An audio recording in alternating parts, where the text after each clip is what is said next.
وأقيموا الصلاة وآتوا الزكاة واركعوا مع الراكعين.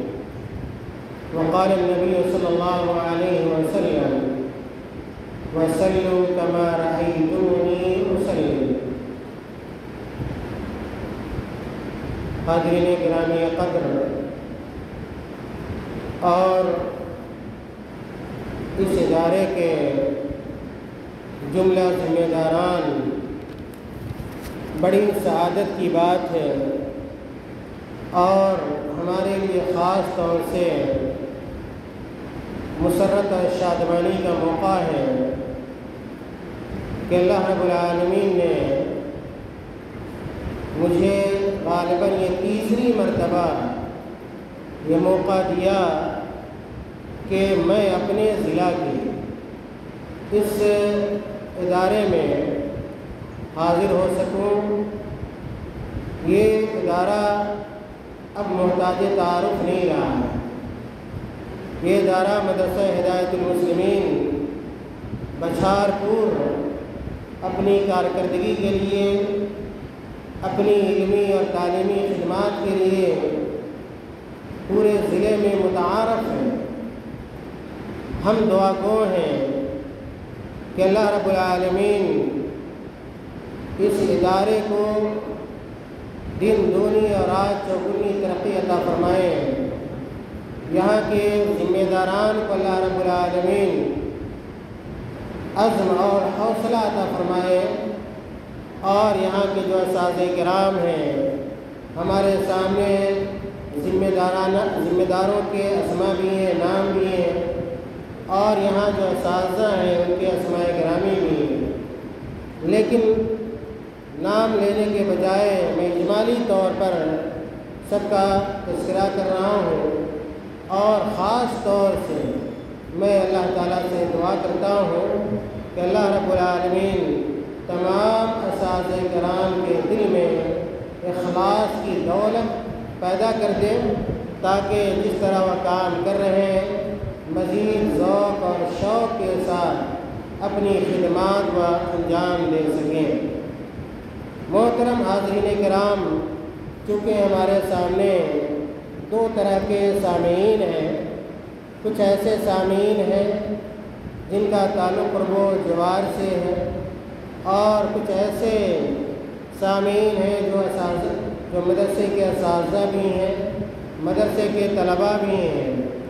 اس مناسبت سے اپنی گفتگو کے لیے میں نے جس عنوان کا انتخاب کیا ہے کہ وہ ایسا عنوان ہو، ایسا موضوع ہو جس سے مدرسے کے طلباء بھی مستفید ہوں، فائدہ اٹھائیں، اور دیگر سامعین کو بھی اس موضوع سے بخوبی فائدہ ہو۔ حاضرین کرام، ہم اور آپ اس بات کو جانتے ہیں کہ اگر کوئی آدمی مسلمان ہو جاتا ہے، اسلام لے آتا ہے، کلمہ توحید کا زبان اور دل اور اعضاء و جوارح سے اقرار کر لیتا ہے، تو اس آدمی کے اوپر نماز فرض ہو جاتی ہے، نماز واجب ہو جاتی ہے۔ اور یہاں پہ یہ بات آپ کو بتلائی جائے کہ قرآن کریم میں اللہ رب العالمین نے بے شمار جگہوں پر نماز کا تذکرہ کیا ہے۔ ابھی میں دیکھ رہا تھا کہ صرف اگر آپ الصلاۃ کے لفظ کو دیکھیں گے قرآن میں تو تقریباً 70 سے زائد مقامات، 70 سے زائد جگہوں پر اللہ تعالیٰ نے قرآن میں الصلاۃ کا لفظ ذکر کیا ہے۔ اور الصلاۃ کا معنی کیا ہوتا ہے؟ نماز ہوتا ہے۔ اللہ کے نبی صلی اللہ علیہ وسلم نے اپنی بہت ساری حدیثوں میں نماز کی اہمیت کو، اس کی فضیلت کو، اس کے مقام اور مرتبے کو بیان کیا ہے، اور ساتھ ہی ساتھ قرآن و حدیث میں ان لوگوں کی سزا کو بھی ذکر کیا گیا ہے جو لوگ نماز نہیں پڑھتے۔ آج بدقسمتی یہ ہے کہ مسلمانوں کی اکثریت، مسلمانوں کی ایک بڑی تعداد وہ نماز سے غافل ہے، نماز سے دور ہے، اور جو لوگ نماز بھی پڑھتے ہیں وہ سنت کا خیال نہیں رکھتے۔ نماز پڑھنے کا جو صحیح طریقہ ہے، جو اللہ کے رسول صلی اللہ علیہ وسلم کا طریقہ رہا ہے، اس طریقے پر وہ نماز ادا نہیں کرتے ہیں۔ حالانکہ اللہ کے نبی صلی اللہ علیہ وسلم نے اپنی ایک حدیث کے اندر بیان فرمایا، کہا آپ صلی اللہ علیہ وسلم نے کہ وَصَلُّوا كَمَا رَأَيْتُمُونِي أُصَلِّي، یہ صحیح بخاری کی روایت ہے۔ اللہ کے نبی صلی اللہ علیہ وسلم نے کہا کہ اے میرے صحابہ اور اے میری امت کے لوگوں، تم لوگ اسی طرح نماز پڑھو جس طرح تم لوگوں نے مجھے نماز پڑھتے ہوئے دیکھا ہے۔ تو جتنا ضروری یہ ہے کہ ہم اور آپ نماز کی پابندی کریں، وقت پر نماز کو پڑھیں، اتنا ہی ضروری یہ بھی ہے کہ ہم اور آپ سنت کے مطابق نماز پڑھیں، صحیح طریقے سے نماز پڑھیں۔ اللہ کے نبی کا جو طریقہ ہے، آپ صلی اللہ علیہ وسلم نے جو طریقہ بیان کیا ہے، پورے طور پر اپنی نماز میں اس طریقے کو اختیار کریں۔ اسی مناسبت سے بڑے اختصار کے ساتھ میں آئندہ چند منٹوں میں یہ کوشش کروں گا، خاص طور سے جو یہاں پہ بچے بیٹھے ہوئے ہیں، جو نوجوان بیٹھے ہوئے ہیں اور دیگر سامعین حضرات ہیں، ان کے لیے کہ نماز کے صحیح ہونے کے لیے نماز کی کچھ شرطیں ہیں۔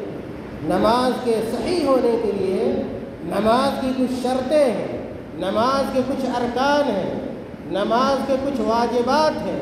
ان شرطوں کو جاننا، نماز کی ان شرطوں کو جاننا، ان ارکان کو جاننا اور ان واجبات کو جاننا ہر نمازی کے لیے ضروری ہے، ہر مصلی کے لیے ضروری ہے۔ آج کتنے ایسے نمازی ہیں جو نماز کے شرائط کو نہیں جانتے، شرط کا معنی ہی نہیں جانتے ہیں کہ شرط کہتے کس کو ہیں۔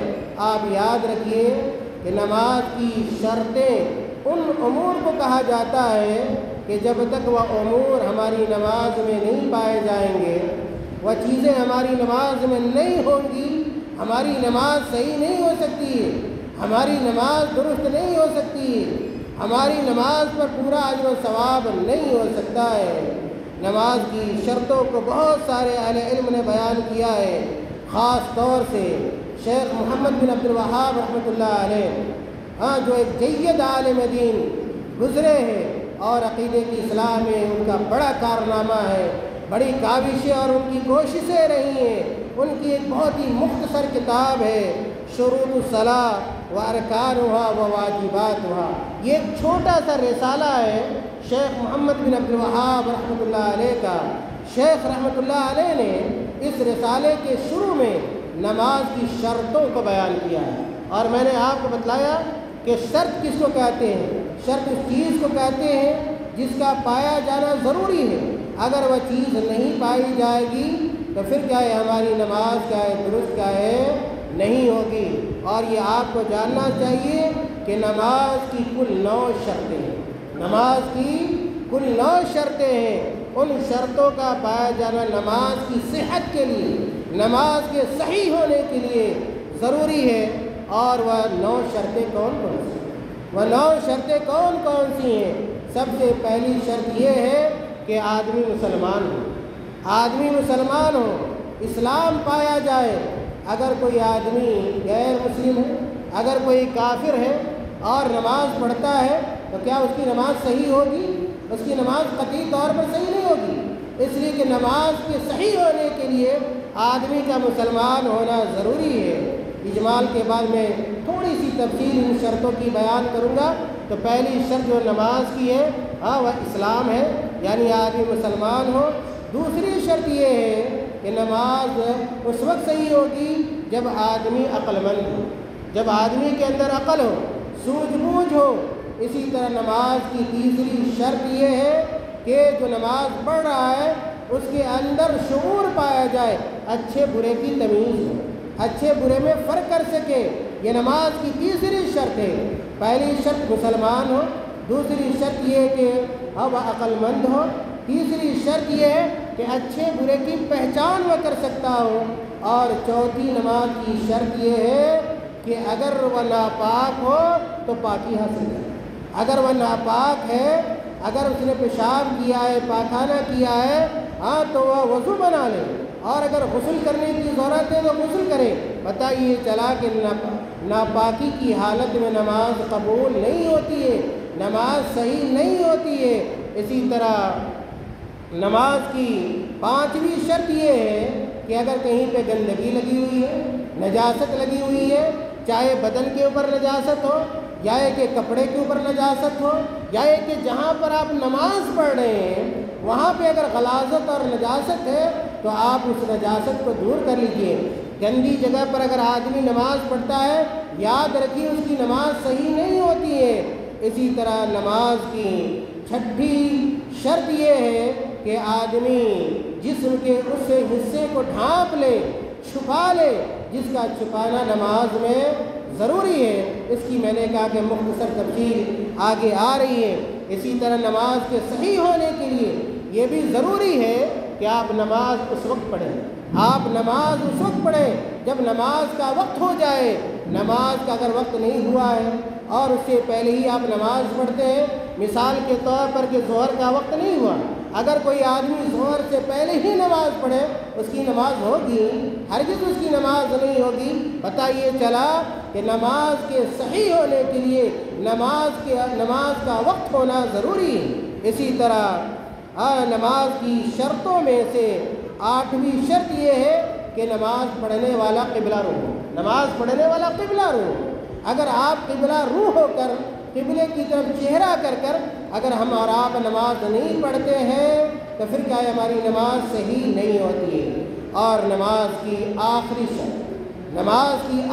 شرط یہ ہے کہ آپ جس نماز کو پڑھ رہے ہیں اس نماز کی نیت بھی کریں۔ اگر آپ کی نیت نہیں ہے اور نماز پڑھنے کا ارادہ نہیں ہے تو یاد رکھیے کہ آپ کی نماز صحیح نہیں ہوگی۔ میرے بھائیوں اور عزیز طلبہ، یہ نماز کی کل 9 شرطیں تھیں جو اجمال کے ساتھ، اختصار کے ساتھ آپ کے سامنے ان شرطوں کو پیش کیا گیا ہے۔ اب اس اجمال کے بعد میں چاہتا ہوں کہ اس اجمال کی تھوڑی تفصیل بھی آپ کے سامنے آنی چاہیے۔ پہلی شرط میں نے بتلائی نماز کے صحیح ہونے کے لیے، وہ شرط یہ تھی کہ اسلام ہو، یعنی آدمی مسلمان ہو۔ اور میں نے آپ کو یہ بتلایا کہ اسلام کی ضد کیا ہے؟ کفر ہے۔ اسلام کا الٹا کیا ہے؟ اس کے مخالف کیا ہے؟ کفر ہے۔ اگر کوئی آدمی حالت کفر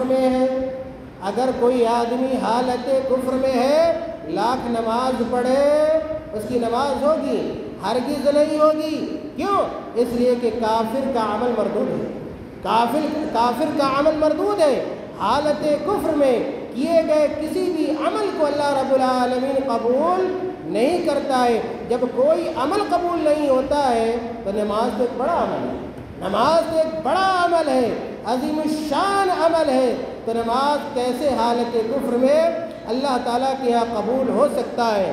اور اس بات کی کیا دلیل ہے کہ نماز کے صحیح ہونے کے لیے آدمی کا مسلمان ہونا ضروری ہے، شرط ہے، اور کافر کی نماز قبول نہیں ہوتی ہے؟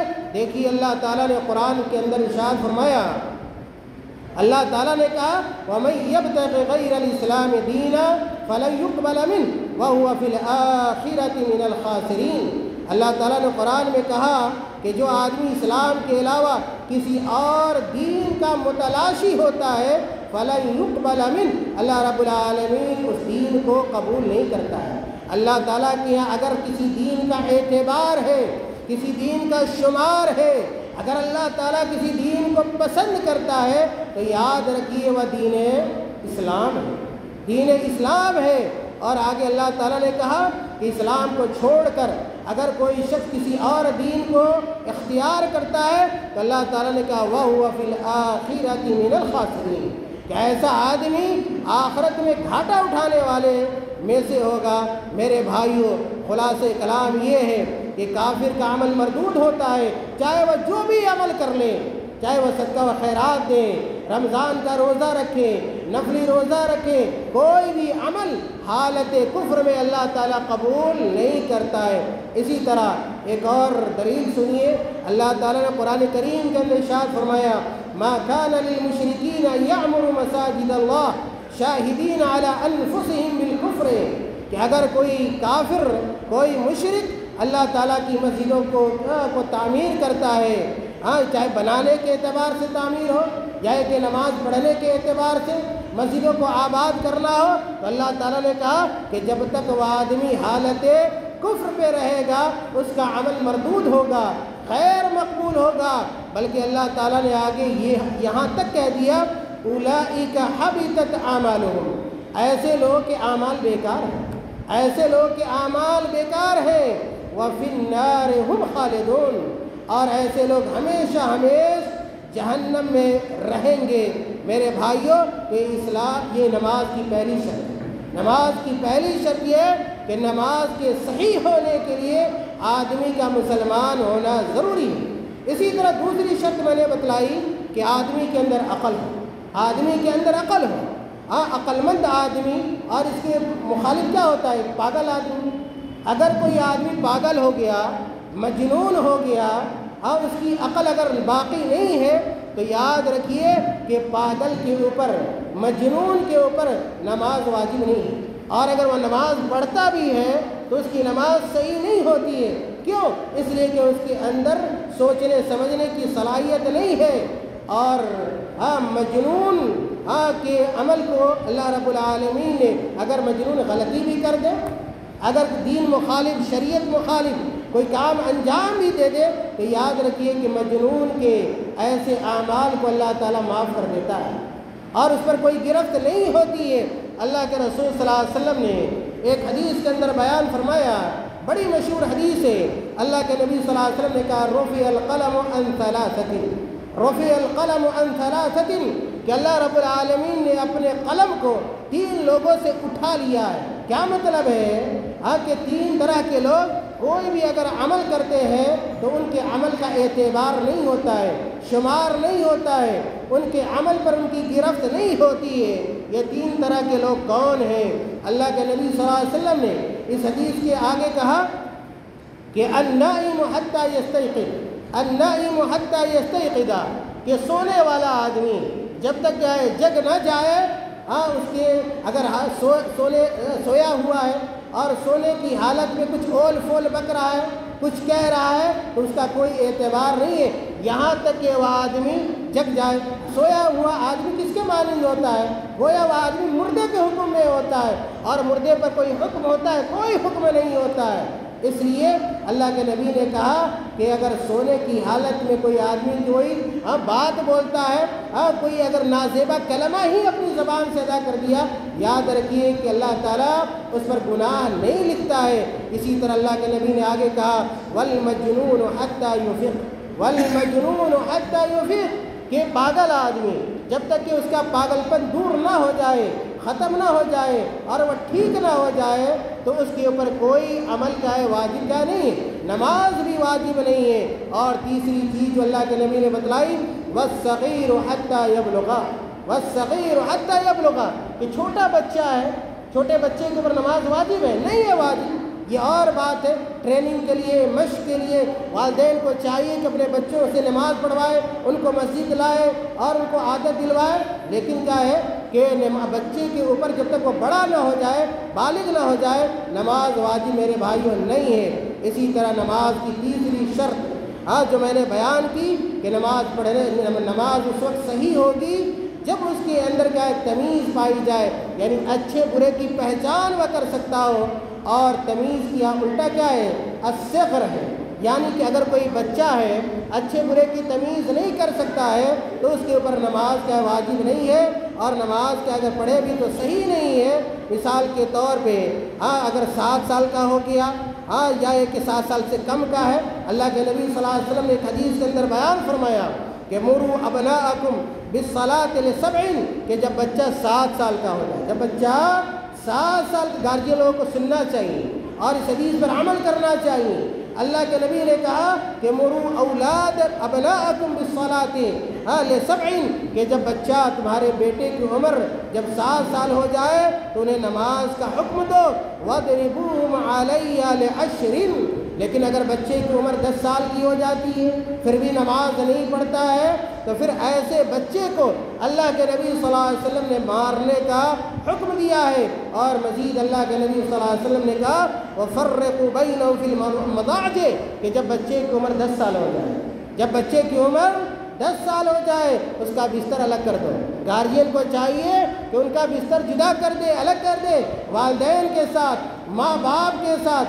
بچے 10 سال کی عمر کے بچے نہ سوئیں، یہ اللہ کے نبی صلی اللہ علیہ وسلم کی تاکید ہے۔ پتہ یہ چلا کہ نماز کے صحیح ہونے کی تیسری جو شرط ہے وہ تمیز ہے کہ آدمی اچھے اور برے میں فرق کر سکتا ہو، اور جو چوتھی شرط ہے مختصر اس کی تفصیل یہ ہے کہ رفع الحدث۔ میں نے کہا کہ اگر کوئی آدمی ناپاکی کی حالت میں ہے تو پھر اس کی نماز قبول نہیں ہوتی ہے جب تک کہ وہ اپنی ناپاکی کو دور نہ کر لے۔ اور ناپاکی 2 طرح کی ہوتی ہے، آپ کو پتہ ہوگا، ایک چھوٹی ناپاکی ہے، ایک بڑی ناپاکی ہے۔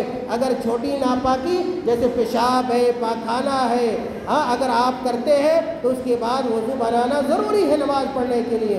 اسی طرح اگر کوئی آدمی جنوبی ہو گیا، حالت جنابت میں ہے، تو پھر اس کے لیے ضروری ہے کہ وہ آدمی غسل کرے، اور جب تک غسل نہیں کرے گا اور پاکی حاصل نہیں کرے گا اس وقت تک اس کی نماز صحیح نہیں ہو سکتی ہے۔ اور 5ویں شرط یہ ہے، میں نے اشارہ کیا ہے کہ جہاں آپ نماز پڑھ رہے ہیں تو آپ دیکھیے وہاں پہ کوئی گندگی تو نہیں ہے۔ اگر گندگی ہے، نجاست ہے، جو کپڑا آپ پہنے ہوئے ہیں اور اس میں آپ نماز پڑھنا چاہتے ہیں، اس کپڑے کو پہن کر تو دیکھیے کہ ہمارا وہ کپڑا پاک ہے یا نہیں ہے۔ اگر آپ کا کپڑا ناپاک ہوگا، آپ کا جسم ناپاک ہوگا اور آپ کا بدن ناپاک ہوگا تو یاد رکھیے کہ پھر آپ کی نماز نہیں ہوگی۔ اللہ تعالیٰ نے قرآن میں کہا وَثِيَابَكَ فَطَهِّرْ وَثِيَابَكَ فَطَهِّرْ کہ اے نبی اکرم صلی اللہ علیہ وسلم آپ اپنے کپڑے کو صاف کر لیجیے، آپ اپنے کپڑے کو پاک کر لیجیے۔ اور اسی طرح 6ٹھی شرط میں نے بتلائی کہ جسم کے ان اعضاء کو چھپانا ضروری ہے جن کا چھپانا نماز میں ضروری ہے۔ اگر آپ نماز پڑھ رہے ہیں، آج دیکھیے کتنے ایسے نوجوان ہیں جو فل پینٹ پہنتے ہیں، جو پائجامہ پہنتے ہیں، شارٹ پہنتے ہیں، ٹی شرٹ پہنتے ہیں، جب نماز پڑھیں گے تو ان کی پیٹھ کھل جاتی ہے اور ان کی کمر کھل جاتی ہے، اور اسی حالت میں دیکھیے کہ آپ نماز پڑھ رہے ہیں۔ کیا ایسے لوگ کی نماز ہوتی ہے؟ یاد رکھیے ایسے نوجوانوں کی جن کی کمر کھل جائے حالت نماز میں، پینٹ سے ان کی کمر نظر آئے، ان کی نماز نہیں ہوتی ہے۔ اور اس بات پر تمام اہل علم کا اجماع ہے، اتفاق ہے کہ نماز میں سطر کا ڈھانکنا چھپانا ضروری ہے۔ مثال کے طور پر اگر مرد کوئی آدمی نماز پڑھ رہا ہے تو کمر سے لے کر، یاد رکھیے، کمر سے لے کر گھٹنے تک نماز میں کوئی حصہ نہیں کھلنا چاہیے۔ اور اس کی دلیل یہ ہے کہ اللہ تعالیٰ نے قرآن کریم کے اندر ارشاد فرمایا یا بنی آدم خذوا زینتکم عند کل مسجد۔ اللہ تعالیٰ نے کہا اے آدم کی اولاد، اللہ تعالیٰ نے کہا اے آدم کی اولاد، جب تم مسجد جاؤ تو مسجد جانے سے پہلے زیب و زینت اختیار کرنا۔ کیا مطلب ہے؟ آج ہمارا حال کیا ہے؟ ہم بازار جاتے ہیں، شادی پارٹی میں جاتے ہیں، کہیں اور جاتے ہیں، خوب کیا بن ٹھن کر جاتے ہیں، اچھا سے اچھا لباس پہن کے جاتے ہیں اور ادھر سینٹ لگا کر جاتے ہیں، اور جب مسجد آئیں گے تو پھٹا پرانا کپڑا پہن کے آئیں گے، تولیہ لپیٹ کر آ جائیں گے، جب بنیان پہنے گے اس کے اندر بھی 10-20 سوراخ ہوگا، اور ایسا کپڑا پہن کے آئیں گے جس سے بدبو آ رہی ہو، پسینہ میں شرابور کپڑا ہوتا ہے۔ میرے بھائیو، آپ اللہ کے حضور آ رہے ہیں، آپ اللہ کے گھر میں آ رہے ہیں، آپ دوسرے لوگوں کے ساتھ مل جل کر نماز پڑھیں گے۔ اس لیے اللہ تعالیٰ نے حکم دیا کہ جب مسجد جاؤ تو اچھا لباس پہنو، ایسا لباس ہو جس سے آپ کا جسم ڈھک جائے۔ اور یہاں پہ مسجد سے مراد عند کل مسجد سے مراد عند کل صلاۃ، عند کل صلاۃ، جب بھی آپ نماز پڑھنے جایا کریں زیب و زینت یعنی اچھا لباس کیا ہے، ستھرا لباس، صاف لباس، شرعی لباس آپ پہن کر جائیں۔ اور اسی طرح 7ویں شرط کی طرح میں نے اشارہ کیا تھا کہ نماز آپ اس وقت پڑھیں جب نماز کا وقت ہو جائے، جب نماز کا وقت ہو جائے۔ حضرت جبریل علیہ السلام نے اللہ کے نبی صلی اللہ علیہ وسلم کو نماز کا اول وقت بھی بتلایا ہے اور آخر وقت بھی بتلایا ہے۔ اور آپ کو پتہ ہے کہ اللہ کے نبی صلی اللہ علیہ وسلم ہمیشہ اول وقت پر نماز پڑھتے رہے۔ جبریل علیہ السلام نے اول وقت اور آخر وقت جب بتلایا تو کہا یا محمد الصلاۃ ما بین ہذین الوقتین، کہ یہ اول وقت ہے، یہ آخر وقت ہے، اور اسی کے درمیان ہمیں نماز پڑھنی ہے۔ قرآن میں بھی اللہ تعالیٰ نے کہا ان الصلاۃ کانت علی المؤمنین کتابا موقوتا، کہ جو نماز فرض ہے ہمارے اوپر، واجب ہے، وہ وقت کے ساتھ ہے، بے وقت نماز نہیں پڑھی جا سکتی۔ بعض ایسے لوگ ہیں جو جان بوجھ کر نماز کو ٹالتے ہیں، نماز میں تاخیر کرتے ہیں۔ یاد رکھیے نماز کو ٹالنا، اس میں سستی برتنا، اس سے غفلت برتنا ایک اچھے مسلمان اور اچھے مومن کی پہچان نہیں ہے میرے بھائیوں۔ اسی طرح اللہ کے میں نے کہا کہ 8ویں جو شرط ہے استقبال القبلہ ہے۔ قبلہ کے اللہ یہ کہ آپ سفر میں ہو، اللہ یہ کہ آپ سفر میں ہو، سفر میں بھی کوشش کریں کہ قبلہ رو ہو، لیکن اگر نہیں ہو سکتے تو آپ جس رخ میں بھی نماز پڑھیں گے آپ کی نماز ہو جائے گی۔ لیکن اگر آپ کہیں مسجد میں ہیں تو استقبال قبلہ ضروری ہے۔ اللہ تعالیٰ نے قرآن میں کہا قد نرى تقلب وجهك في السماء فلنولينك قبلة ترضاها فول وجهك شطر المسجد الحرام۔ واضح طور پر اللہ تعالیٰ نے اس آیت میں یہ حکم دیا ہے کہ نماز پڑھنے کے لیے ہم اور آپ قبلہ رو ہوں، اور بلا قبلہ رو ہوئے اگر آپ نماز پڑھتے ہیں اور آپ قبلہ رو ہو سکتے ہیں تو یاد رکھیے پھر آپ کی نماز نہیں ہوگی۔ اور آخری شرط میں نے بیان کی تھی کہ نیت ہے، اگر آپ کی نیت نہیں ہے تو آپ کی نماز نہیں ہوتی ہے۔ اور نیت یہ نہیں کہ آپ زبان سے نیت کریں گے کہ فلاں امام کے پیچھے فلاں مسجد میں ہم نماز پڑھ رہے ہیں، فلاں وقت کی نماز پڑھ رہے ہیں۔ بعض لوگ زبان سے نیت کرتے ہیں، یاد رکھیے کہ زبان سے نیت کرنا یہ بدعت ہے، اور نیت کا جو محل ہے، مقام ہے، جو جگہ ہے وہ آدمی کا دل ہے۔ آدمی کا اگر ارادہ ہے فلاں وقت کی نماز پڑھ رہا ہے تو اتنا کافی ہے۔ اللہ کے نبی صلی اللہ علیہ وسلم نے ایک حدیث کے اندر، بڑی مشہور حدیث کے اندر بیان فرمایا کہ انما الاعمال بالنیات وانما لکل امرئ ما نوی، کہ آدمی کے تمام اعمال کا دار و مدار اس کی نیت پر ہے۔ اگر ہماری نیت درست ہوگی ہمارا عمل مقبول ہوگا، اور اگر ہماری نیت درست نہیں ہوگی تو پھر ہمارا عمل مقبول نہیں ہوگا۔ اور نماز بھی عمل ہے، اس لیے نماز کے صحیح ہونے کے لیے نیت کرنا لازم ہے، شرط ہے۔ محترم حاضرین سامعین اور اس مدرسہ ہدایت المسلمین کے عزیز طلبہ، خواہش تو یہ تھی کہ اور باتیں آپ کے سامنے رکھی جاتی، نماز کے ارکان کو بھی اسی طرح بیان کیا جاتا، نماز کے واجبات کا بھی تذکرہ ہوتا۔